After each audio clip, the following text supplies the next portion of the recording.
శుభం జియో హాట్‌స్టార్‌లో తెలుగులో స్ట్రీమ్ అవుతుంది. సమంత గారు చిన్న క్యామియో రోల్‌లో కనిపించారు. ఇంక మూవీ చూసాక పర్లేదు బానే ఉంది.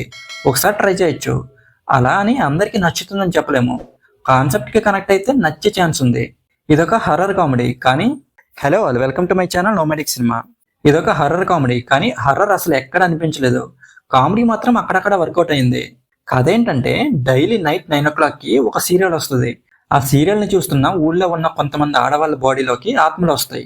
అసలు ఆ ఆత్మలేంటి, ఆ సీరియల్ చూస్తున్నప్పుడు ఎందుకు వస్తున్నాయి, చివరికి ఏమైంది అనేది సినిమాలో చూడాలి. ఇందులో కాన్సెప్ట్ మాత్రం చాలా బాగుంది. అంటే ఒక సీరియల్ చూస్తూ అలా అయిపోవడం అనేది కొత్తగా అనిపించింది. కానీ కొన్ని చోట్లైనా హర్రర్ ఎలిమెంట్స్ పెట్టి ఉండాల్సిందే. అలాగే ఫస్ట్ హాఫ్ కూడా ఏదో అలా వెళ్ళిపోతుంటది తప్ప ఎక్కడ అంతగా థ్రిల్ ఇవ్వలేకపోయింది. అంటే మంచి కాన్సెప్ట్ ఉంది కానీ దానికి తగ్గ ప్రాపర్ సీన్స్ లేవనిపించింది. ఇంటర్వెల్ దగ్గర మనకి ఒక ట్విస్ట్ లాంటిది ఇస్తారు. దానివల్ల సెకండ్ హాఫ్ మీద ఇంట్రెస్ట్ వచ్చేలా చేస్తారు. అలాగే అసలు మ్యాటర్ తెలిసిపోయాక సెకండ్ హాఫ్ కొంచెం డల్ అయిందనిపించింది. అలాగే చాలా మంచి హర్రర్ కామెడీ సీన్స్ పెట్టొచ్చు కానీ అది జరగలేదు.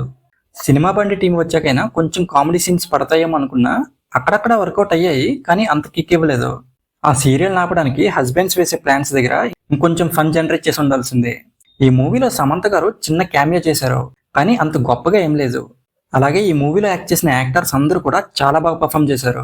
ఇంకా డైరెక్టర్ ప్రవీణ్ చాలా మంచి పాయింటే తీసుకున్నారు కానీ స్క్రీన్ ప్లేని ఇంకొంచెం ఇంట్రెస్టింగ్ గా రాసుకోవాల్సిందే.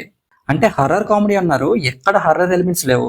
దాని మీద దృష్టి పెట్టుంటే సినిమా రిజల్ట్ వేరేలా ఉండేది. ఇంకా ఓవరాల్ గా మూవీ గురించి చెప్పాలంటే ఒక మంచి కాన్సెప్ట్ ఉంది. అలాగే అక్కడక్కడ కొన్ని కామెడీ సీన్స్ వర్కౌట్ అయ్యాయి. ఎలాంటి అడల్ట్ సీన్స్ లేవు, ఫ్యామిలీతో కలిసి చూడొచ్చు.